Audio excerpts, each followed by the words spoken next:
কখনো কি ভেবে দেখেছো, আমরা রিজিক নিয়ে যত দুশ্চিন্তা করি তার বেশিরভাগই সত্যি হয় না।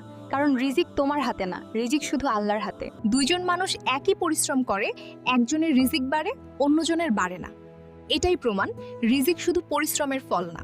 রিজিক মানেই শুধু টাকা না, রিজিক মানে শান্তি, সুস্থতা, ঠিক সময়ে ঠিক মানুষের সাহায্য এবং আল্লাহর দেওয়া অদেখা বরকত। মানুষ ভাবে রিজিক কমে গেছে, আসলে রিজিক কমে না। আল্লাহ যার যত প্রয়োজন তাকে ততটাই দেন এবং ঠিক সময়েই দেন।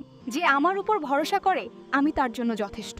ভাবো তো, যখন আল্লাহ নিজে বলেন আমি তোমার জন্য যথেষ্ট, তখন আর কিসের দুশ্চিন্তা? আজ তুমি যত ভয় পাচ্ছ তার চেয়েও বেশি আল্লাহ তোমার জন্য রাখা আছে। যদি সত্যি ভরসা রাখো তাহলে জীবন একসময় সুন্দরভাবে ঠিক হয়ে যাবে। রিজিক দেরিতে আসতে পারে, কিন্তু কখনো ভুল সময়ে আসে না। যে দেরিটা তুমি কষ্ট ভেবে নিচ্ছ, সেটাই হয়তো তোমার জন্য বড় রহমত। আল্লাহ তোমাকে একটু একটু করে আরো ভালো কিছুর জন্য প্রস্তুত করছেন।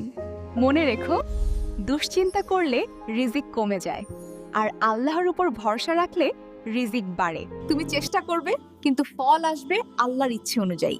যেখানে তুমি ভাবো শেষ, সেখান থেকেই আল্লাহ নতুন দরজা খুলে দেন। হালাল পথে চেষ্টা করো আর আল্লাহর প্রতি বিশ্বাস রেখে চলো। জীবন তোমাকে অবাক করবে।